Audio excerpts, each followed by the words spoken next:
মসজিদের মধ্যে দাঁড়িয়ে দাঁড়িয়ে পেশাব করে। আল্লাহর নবী বলছেন সাহাবারা দাঁড়িয়ে যাও, এখনই যদি ওকে বাধা দাও ওর শরীরটা অসুস্থ হতে পারে। কত বড় বৈজ্ঞানিকের বৈজ্ঞানিক, হ্যাঁ না না, কত বড় জ্ঞানী মানুষ। আল্লাহর নবীর কথা সাহাবীরা দাঁড়িয়ে গেলেন। এমন সময় যখন ওর পেশাব হয়ে গেল, কাছাকাছি এনে ডেকে জিজ্ঞাসা করলেন, বাবু এটা আমাদের পবিত্র স্থান, এখানে আমরা মাবুদের আরাধনা করি, তোমাদেরও এইভাবে পবিত্র স্থান আছে, তোমরাও তো মালিকের আরাধনা করো, ওই জায়গায় গিয়ে যদি কেউ এই নোংরা কাজটা করে তাকে কি করা দরকার? ওই ইহুদির বাচ্চার জবান থেকে বেরিয়ে গেছে, ইয়া রাসূলুল্লাহ, তাকে আর এইভাবে সুস্থ অবস্থায় ফিরে যেতে দিতাম না। আল্লাহর নবী বললেন, দেখো এটা পবিত্র স্থান, এই জায়গায় এসে এইভাবে নোংরা কাজ করা উচিত নয়। ওই সময় যুবক বলেছিল, খোদার কসম ইয়া রাসূলুল্লাহ, আমি শুনেছি মুহাম্মাদের চরিত্র ভালো না, মুহাম্মাদের আদর্শ ভালো না, মুহাম্মদ হলো লোকের অত্যাচার করে, জুলুম করে, নারী ভোগী।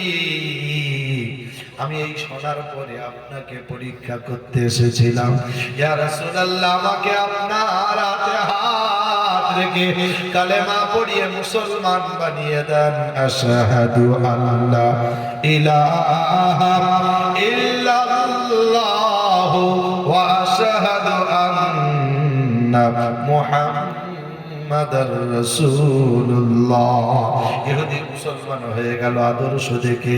একবার বুকে হাত দিয়ে আমরা বলি, বাবাজি আমার ভাইয়েরা, আমিও মুসলমান, আপনারাও মুসলমান, এই গ্রামে আরো মুসলমান আছে, মুসলমানকে দেখে অনেকে থুতু ফেলে, হ্যাঁ না না, বাস্তব না বাস্তব?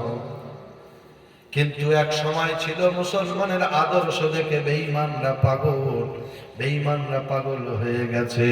মুসলমানের আদর্শটা এত ভালো, মুসলমানের আদর্শটা এত ভালো, আদর্শটা কার? বিশ্ব নবী হাবিবুল্লাহ, জোরে বলেন সুবহানাল্লাহ। আদর্শটা হলো বিশ্ব নবীর, বিশ্ব নবী হাবিবুল্লাহ জনাবে মুহাম্মদুর রাসূলুল্লাহ সাল্লাল্লাহু আলাইহি ওয়াসাল্লাম আমাকে আপনাকে যে আদর্শ দিয়ে গেছে, বেঈমানরা পাগল হয়ে গেছে। এই আদর্শ আমরা ছেড়েছি, দুনিয়ার আদর্শ মেনে নিয়েছি, হিরোইনদের আদর্শ মেনেছি, হিরোদের আদর্শ মেনে নিয়েছি। ওইভাবে দুনিয়ার মানুষের স্মরণ করে আজ আমরা চলেছি। এজন্য বাবাজি আমার ভাইয়েরা, আমরা সাবধান হয়ে যাই, সে আল্লাহকে আজ স্মরণে রাখতে হবে, নইলে কিন্তু বাঁচার কোনো লাইন নাই। এজন্য আমাকে আপনাকে সে আল্লাহর প্রতিটা মুহূর্ত যখন স্মরণে থাকবে, আল্লাহ বলছেন আমার বান্দা যখন আমাকে স্মরণে রাখবে, চাষে যাবে তো আমি আল্লাহকে স্মরণ করবে, ব্যবসায় যাবে তো আমি আল্লাহকে স্মরণ করবে, বাণিজ্য যাবে তো আমি আল্লাহকে স্মরণ রাখবে, যে জায়গায় যাবে আমি আল্লাহর স্মরণে যখন রেখে দেবে, আমি আল্লাহ আমার বান্দার জন্য শুনিয়ে দিলাম, ইয়া ইবাদি লা খাউফুন, তোমার জন্য কোনো ভয় নাই, আর আমি আল্লাহ পরকালে কোনো চিন্তা তোমার জন্য রাখি নাই। জোরে বলুন সুবহানাল্লাহ, নারে তাকবীর। এজন্য বাবাজি আমার ভাইয়েরা, সোনাচ্চার বন্ধুরা, আমার জ্ঞানী গুণী সুধী মানুষেরা, আল্লাহ ওয়ালা বাবাজিরা, সোনামণি মায়েরা বোনেরা, এজন্য দুনিয়ার জমিন থেকে আমাকে আপনাকে নবীর আদর্শ মেনে যেতে হবে, অস্বীকারের কোনো জায়গা নাই।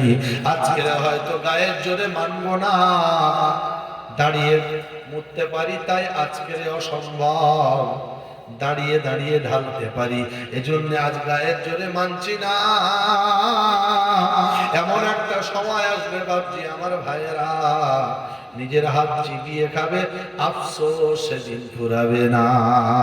ওয়ায়াউমা ইয়া'আদুয যালিমু আলা ইয়াদাইহি ইয়াকুলু ইয়া লাইতানি ইত্তাখাযতু মা'আর রাসূলি সাবিলা। যেদিনে মানুষ নিজের হাত চিবিয়ে খাবে, কোনোই পর্যন্ত খেয়ে ফেলবে, তারপরেও তারা বুঝতে পারবে না কি চিবিয়ে খাচ্ছে। এমন একটা পেরেশানির সময় হবে, এমন একটা সময় সেদিন এসে দাঁড়িয়ে যাবে, মানুষ সবাই পেরেশান হয়ে যাবে। আর বলবে বিচার কবে শুরু হবে বলো, বিচার কখন শুরু হবে বলো। মানুষ সব পেরেশান হয়ে দাঁড়িয়ে যাবে।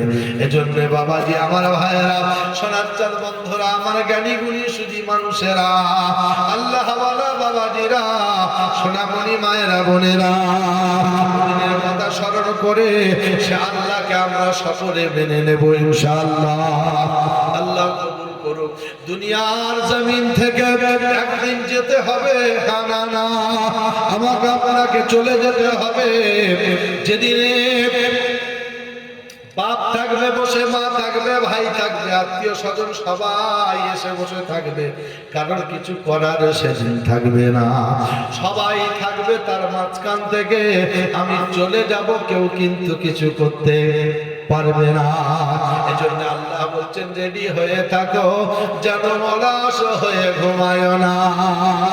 বান্দা জেগে জেগে ঘুমানোর ভান করে চলো না। আইয়ুহাল্লাযীনা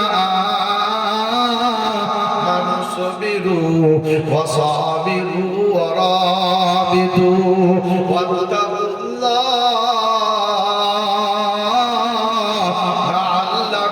তুরহামুন। কোরআন পাকের পারা নাম্বার 4 সূরা আল ইমরান আয়াত নাম্বার 200, একেবারে বাম দিকের পৃষ্ঠার নিচের থেকে রব্বুল জালাল শুরু করেন, এই ইমানদারেরা তোমরা শোনো, আমি আল্লাহ যা কিছু চিন্তা করেছি, ভেবেছি, মানওয়ালার জন্য ভেবেছি, বেঈমানের জন্য ভাবি না।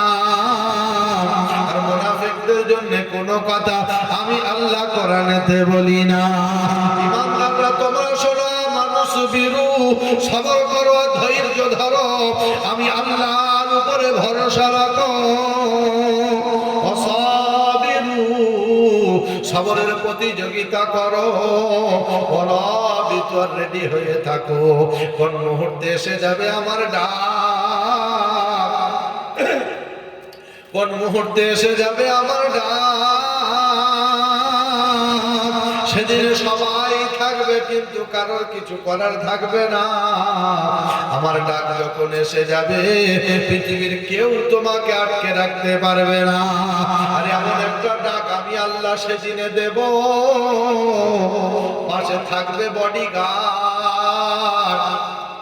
তাকে জিজ্ঞাসা করা হবে, তুমি গার্ডে ছিলে, মাল গেল কোথায় বলো না, বলবে আমি বডি গার্ডের রুহুর গার্ড ছিলাম না। এজন্য বাবাজি, ওদিনে গার্ড থাকবে বটে, আসল গার্ড কিন্তু হবে না। এজন্য আল্লাহ বলছেন ওয়ারাবিতু, রেডি হয়ে থাক, কখন আসবে আমার ডাক। সেদিনে চলে যেতে হবে, বাপ থাকবে, মা থাকবে, ভাই থাকবে, সন্তান দাঁড়িয়ে থাকবে, সবাই থাকবে, আমার ডাকে চলতে হবে, কেউ তোকে সেদিন ডাকবে না। ওয়ারাবিতু ওয়াত্তাকুল্লাহ, আর আমি আল্লাহর ভয় যদি অন্তরে সেদিনে থাকে, আমি আল্লাহ বলেছি উত্তম বদলা সেদিনে তুমি পাবে। যদি বলে বাবাজি, আমার ভাইরা দরুদ আল্লাহুম্মা সাল্লি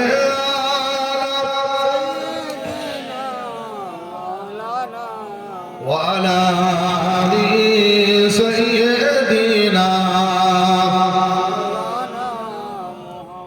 এজন্য বাবাজি, আমার ভাইরা, আল্লাহ